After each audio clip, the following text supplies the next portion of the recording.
इस वक्त की बड़ी खबर सामने आ रही है। जम्मू कश्मीर के लिए बीजेपी का संकल्प पत्र जारी हो गया है। अमित शाह ने बीजेपी का मैनिफेस्टो जारी किया है। तो जम्मू कश्मीर के विधानसभा चुनाव के लिए बीजेपी ने अपने घोषणा पत्र को जारी कर दिया, अपने मैनिफेस्टो को जारी कर दिया है और अमित शाह ने बीजेपी का ये मैनिफेस्टो जारी किया है। और आपको बता दें कि अनुच्छेद 370 का भी जिक्र इस मैनिफेस्टो में किया गया है और अमित शाह ने इस दौरान कहा कि अनुच्छेद 370 अतीत हो चुका है, कभी लौटकर नहीं आने वाला। साथ ही कहा कि जम्मू कश्मीर हमारे लिए बेहद महत्वपूर्ण है। जम्मू कश्मीर भारत का हिस्सा था और रहेगा। जम्मू कश्मीर पर आतंकवाद और अलगाववाद की छाया रही है। साथ ही कहा कि 2014 से 2024 का वक्त जम्मू कश्मीर के लिए स्वर्णिम काल था।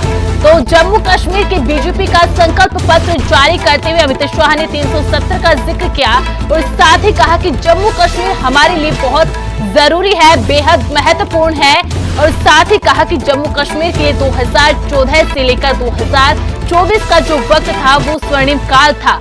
जम्मू कश्मीर भारत का हिस्सा था और रहेगा। और साथ ही कहा कि जम्मू कश्मीर पर आतंकवाद और अलगाववाद की छाया थी। काम पूर्ण होते ही वो जम्मू कश्मीर को सरप्लस बजट देने वाला स्टेट बनाएंगे, ऐसा पूर्ण आयोजन नरेंद्र मोदी जी के नेतृत्व में किया है। कई सारे बिजली के वितरण के भी काम हुए हैं। इसके साथ हमने शांति के मोर्चे पर भी ढेर सारा काम किया है, उस पर मैं बाद में आऊंगा। पहले सामाजिक सद्भाव और समरसता पर भी बात रखना चाहता हूं। धारा 370 के कारण यहां रिजर्वेशन संभव नहीं हो पाता था, महिलाओं को अन्याय होता था, दलित भाइयों को अन्याय होता था, ट्राइबल्स को अन्याय होता था। भारतीय जनता पार्टी की नरेंद्र मोदी सरकार ने यहां आरक्षण को जमीन पर उतारने का काम किया है।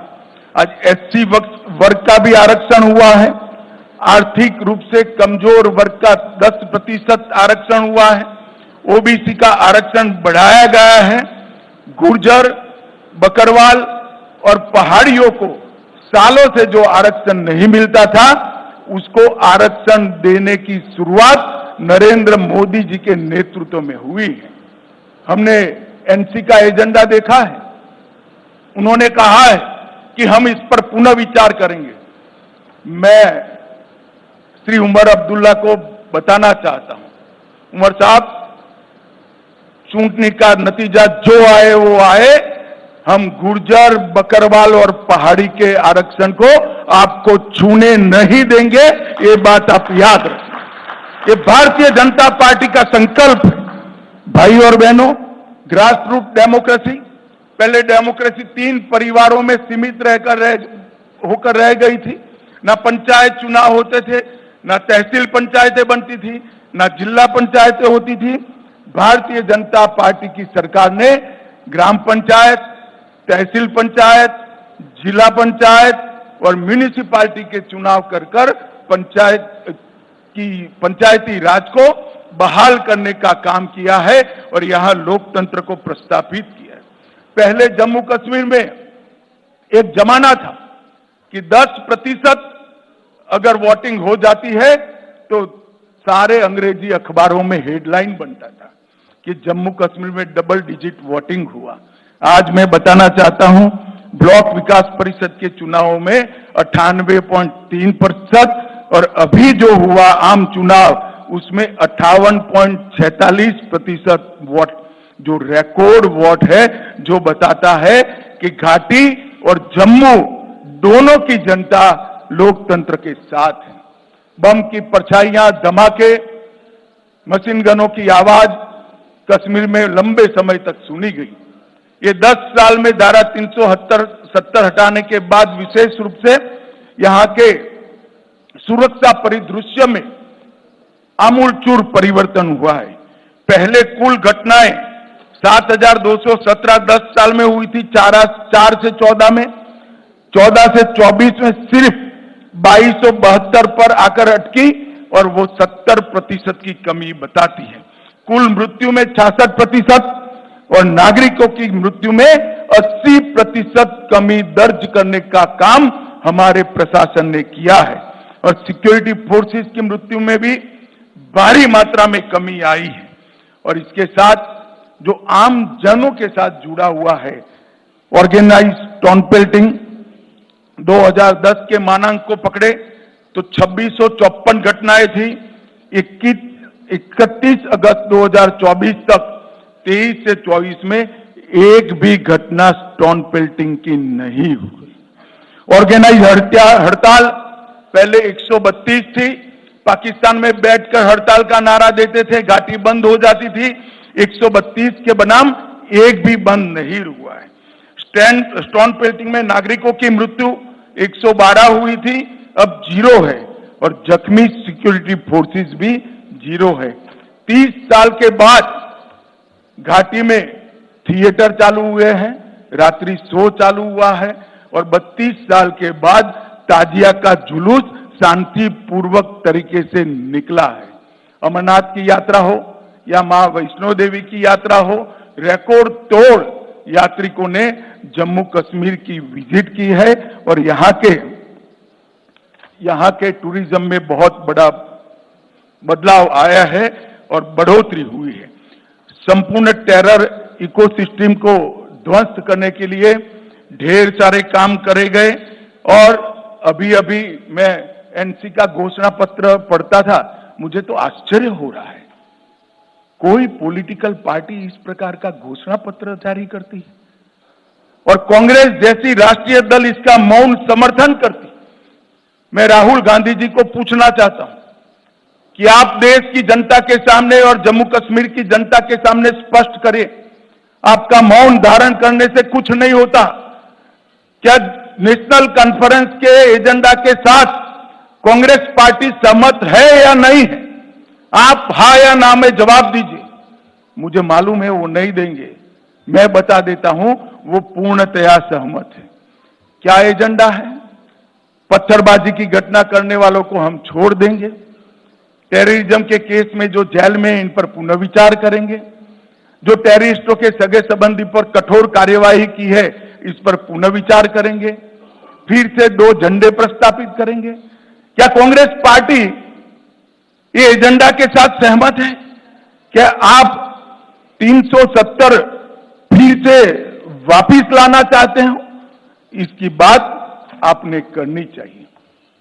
मित्रों, एक दूसरी बात, भारत सरकार की 300 व्यक्तिगत लाभ की योजना है, जैसे 5 लाख तक का हेल्थ का पूरा खर्चा आज जम्मू कश्मीर उठाती है, हर घर में पीने का पानी पहुंचाना है, हर घर में बिजली पहुंचानी है। इस प्रकार की 300 अलग अलग व्यक्तिगत लाभ की योजना है। 300 में से 259 में जम्मू कश्मीर देश में नंबर 1 पर है, नंबर 1 पर है। इससे मालूम पड़ता है कि पूरा परकोलेशन और हम 100% सेंचुरेशन की दिशा में आगे बढ़ रहे हैं। अगर जम्मू कश्मीर की जनता हमें मैंडेट देती है तो मैं विश्वास के साथ कहना चाहता हूं कि अगले 2 साल में 100% सेचुरेशन हम कर दिखाएंगे। भाई और बहनों, हमने जम्मू कश्मीर के चुनाव घोषणा पत्र में ढेर सारे संकल्प लिए हैं, मगर मैं फिर से एक बार कहना चाहता हूं, हमारा सबसे बड़ा संकल्प है शांतिपूर्ण, सुरक्षित, विकसित और समृद्ध जम्मू कश्मीर का निर्माण करना। भाइयों और बहनों, ये 10 साल में जो हुआ है, हम काफी मंजिल के काफी नजदीक। एक बार जम्मू कश्मीर की जनता का, आवाम का अगर हमें आशीर्वाद मिल जाता है तो मैं भरोसे से कह सकता हूं, भारत के बाकी हिस्सों की तरह यहां के बच्चे भी भारत के विकास में योगदान भी देंगे और जम्मू कश्मीर में सच अर्थ में स्वर्ग बनाने का काम यहीं के युवा करेंगे। हमने तय किया है कि महिलाओं के उत्कर्ष के लिए कई सारे निर्णय करेंगे।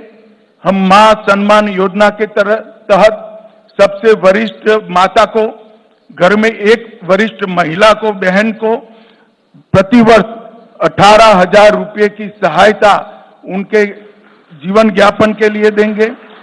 महिला स्वयं सहायता समूहों के लिए अब तक के बैंक ऋण को हम सहायता देकर माफ करने की योजना करेंगे। उज्ज्वला के सारे लाभार्थियों को 2 एलपीजी सिलेंडर हम मुफ्त देंगे। जम्मू और कश्मीर में पंडित प्रेमनाथ डोगरा रोजगार योजना के तहत 5 लाख रोजगार के अवसर पैदा करेंगे। प्रगति शिक्षा योजना के तहत प्रतिवर्ष डीबीटी के माध्यम से कॉलेज के विद्यार्थियों को 3,000 रुपया ट्रैवलिंग अलाउंस देंगे। जम्मू और कश्मीर के युवाओं को जेकेपीएससी और यूपीएससी की प्रतियोगी परीक्षा में सक्षम बनाने के लिए 2 वर्षों के लिए 10,000 तक की कोचिंग फी का रीएम्बर्समेंट करेंगे। परीक्षा केंद्रों तक ट्रैवल कॉस्ट को हम रीएम्बर्स करेंगे। दूर दराज के क्षेत्रों में उच्चतर माध्यमिक कक्षाओं को जो छात्र छात्राएं हैं, जिसका सबसे बड़ा फायदा पीर पंजाल की और दोनों और पहाड़ी क्षेत्र में रहने वाले लोगों को होने वाला है, उनको हम टैबलेट और लैपटॉप प्रदान करेंगे। जम्मू कश्मीर की अर्थव्यवस्था के विकास के लिए 3 क्षेत्रीय विकास बोर्ड का हम स्थापना करेंगे। पीर पंजाल की जम्मू की ओर सारी संभावना है टूरिज्म को डेवलप करने की, मगर जो स्टेप मदर एटीट्यूड के तहत एनसी के नेतृत्व में घाटी की पीर पंजाल की इस ओर कोई टूरिज्म विकास का काम नहीं हुआ। हमने तय किया है जिला राजौरी में ठंडा मंडी के आसपास एक आकर्षक पर्यटन शहर नया बनाएंगे, जो पहलगांव से भी ज्यादा आधुनिक होगा और वो पहलगांव का भी पूरक होगा। टूरिस्ट यहां पर 5 दिन रहेगा तो 3 दिन पहलगांव भी जाकर रहेगा, और वो जो वहां जो 7 बड़ी झीलें हैं, वो 7 झील और झरने को जोड़कर एक बड़ा पर्यटन स्थल हम बनाने का काम करें। वाटर स्टोर को बढ़ावा देने के लिए श्रीनगर शहर की डल झील और डल झील के विकास से उसको विश्व स्तरीय एक लेक पर्यटन का क्षेत्र बनाएंगे। श्रीनगर के टैटू गांव में एक बहुत बड़ा एम्यूजमेंट पार्क बनाकर, जिसमें बच्चा अगर एक बार घुस गया तो 3 दिन तक वापिस ना आए, ऐसा आकर्षक स्थान हम टैटू ग्राउंड के अंदर बनाएंगे। आईटी हब की स्थापना दोनों जगह करेंगे। जम्मू और कश्मीर में स्पेशल इकोनॉमिक जोन आईटी का जम्मू में बनाएंगे। गुलबर्ग और पहलगांव में मॉडर्न टूरिज्म के इंफ्रास्ट्रक्चर से एक्सपांशन करेंगे। उधमपुर में फार्मास्यूटिकल पार्क, किश्तवाड़ में आयुष हर्बल पार्क और इसके साथ साथ तवी रिवर फ्रंट को हम विश्व स्तर का बनाकर जम्मू के पर्यटन को भी बढ़ावा देंगे। रंजीत सागर बांध में झील विकास प्राधिकरण बनाकर रंजीत सागर बांध को भी पर्यटन का क्षेत्र बनाएंगे। हमने एक नई ल्यूक्रेटिव औद्योगिक नीति लाने के कारण जितना इन्वेस्टमेंट 70 साल में हुआ था, इससे 3 गुना इसमें इन्वेस्टमेंट अब तक कश्मीर में हो चुका है, जम्मू कश्मीर में हो चुका है। हम इसको आगे बढ़ाएंगे और जम्मू कश्मीर की 7,000 औद्योगिक नीति आने की पहले की जो मौजूदा इकाइयां हैं, उनके लिए उनकी समस्याओं के समाधान के लिए एक आकर्षक पैकेज लाकर बंद पड़ी सारी इकाइयां फिर से उत्पादन करती हो, इस प्रकार का हम एक पैकेज लेकर आएंगे। बाजारों और कॉमर्शियल कॉम्प्लेक्स पर काम कर रहे छोटे व्यापारियों और दुकानदारों के लिए लीज डीड सालों से इसका नियमितीकरण नहीं हुआ है, हम उसको रेगुलराइज करने का काम करेंगे। अटल आवास योजना में भूमिहीन के लिए